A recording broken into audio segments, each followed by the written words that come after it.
Peace, y'all. Call it W. Hanks III, the president of hip hop. We're still talking about hip hop and its creative force, using the creative force of the I am. So point 3, point 1 was described talking about the I am.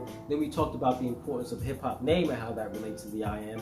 And number 3, we're going to talk about what I like to call the Reverend in hip hop, the EMCEE, or the writer. And the writer can also be the graffiti writer because it uses the power of I am through the power of the word. Okay, so the power of the I am is manifest through the power of the word. The words that you put out there eventually, over time, manifest themselves in real life. So there's a battle of wills through the power of through the use of words that's been going on for a long time.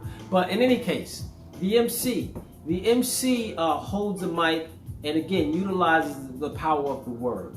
So we talked about the name, but let's talk about the words that the EMCEE uses. Very, very similar to what a reverend does on the pulpit.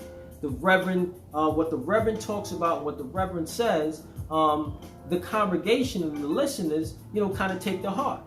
So the values and the principles and the morals that come from the reverend in your traditional church or spiritual congregation is very, very important in any culture, because it is those words or the interpretation of of the words that the reverend may be or the message the reverend may be delivering it shapes the community, shapes the culture, which then shapes the community, which then shapes the greater nation, which then ultimately can shape a world. So the power of the pulpit is what the reverend has, and is what the EMCEE has. So it is very, very important that the EMCEE understands this and utilizes their power as a messenger, and utilizing their testimony for the greater good, understanding their power. The EMCEE knowing that at the end of the day, there are millions of listeners who are ingesting these words and internalizing these words, and are looking to now become,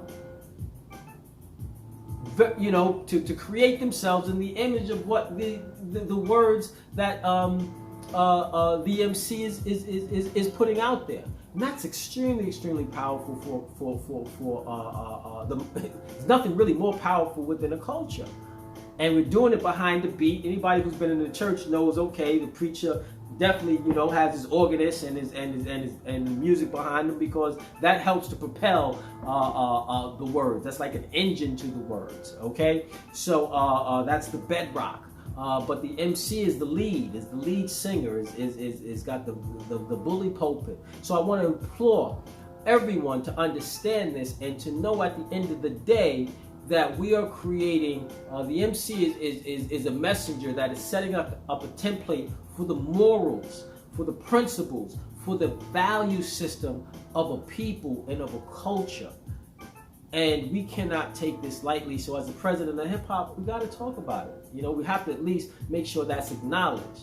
And then we want to go and make sure that we use it wisely, and we use this power wisely to empower ourselves, because if not, we're ultimately using it as to empower others and to keep power in the hands of others over us. So be very careful how you utilize your testimony. You could have come from some very tough times. We all did, as hip hop comes from the gutter, from the streets, and from the most humblest of beginnings. But we have to understand and utilize our testimony to build, create a better vision and a better world through the power of the words that will ultimately manifest itself into the culture, into the people, into the community, into the nation, and into the world. So that's my message, point 3, regarding the Reverend, and regarding what I call the Reverend, regarding the EMCEE,